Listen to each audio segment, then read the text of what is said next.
With simple steps, you can create bright and bold colours with buttercream, and in this tutorial I'll show you how. I use gel colours to colour my buttercream because they're very concentrated, much more concentrated than the liquid colours you can buy at the supermarket or grocery store. Start slow with just a drop or two. It's easy to adjust the darkness of the colour by adding a few more drops, but not as easy to make the colour lighter after you've added too much colour. I used 3 drops of teal for this buttercream. If you make your buttercream too dark by adding too much gel, to lighten it, add some more plain white buttercream to it. This also works if you have a colour you like and you want to tint another bowl of buttercream to be a lighter version of the same colour. Put a little bit of your first colour into a bowl and then add some plain white buttercream to keep the exact same colour but lighten it. This is really useful if you've used lots of different colours to create your first colour, say royal blue and sky blue and leaf green, and instead of using half of the amount of each of these gels to create a lighter version of the colour from scratch, you can lighten it very easily by adding white buttercream.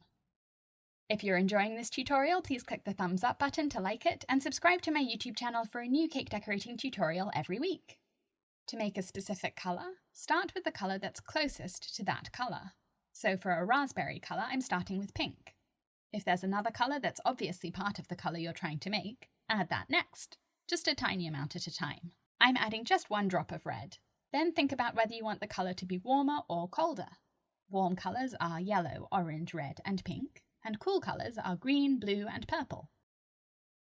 I want to add a teeny tiny bit of blue, much less than a full drop. And to do that, just take the lid off that bottle of colour and dip a toothpick inside, and then pull the toothpick through the buttercream to leave a little bit behind.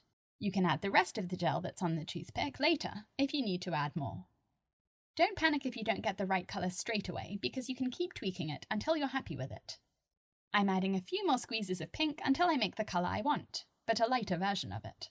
Colours develop and darken with time and exposure to air, so expect the colours you make to be a little bit darker by the time you've frosted and decorated your cake. I know this colour is going to darken by the time I use it, after doing a bit of decorating with another colour and giving my raspberry buttercream a chance to develop to become not quite red but close to it, a deep raspberry pinky red. You can see the difference that about 30 minutes makes, from this pinky raspberry colour to this shade which is closer to a raspberry red.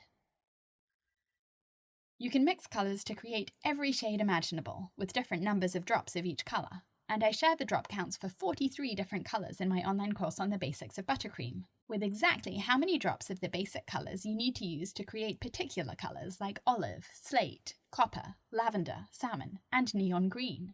Black and red are the 2 colours that people find the most challenging to make, and I'll show you how much gel you need and 2 ways to make the colours even darker without using more gel in my online course on the basics of buttercream.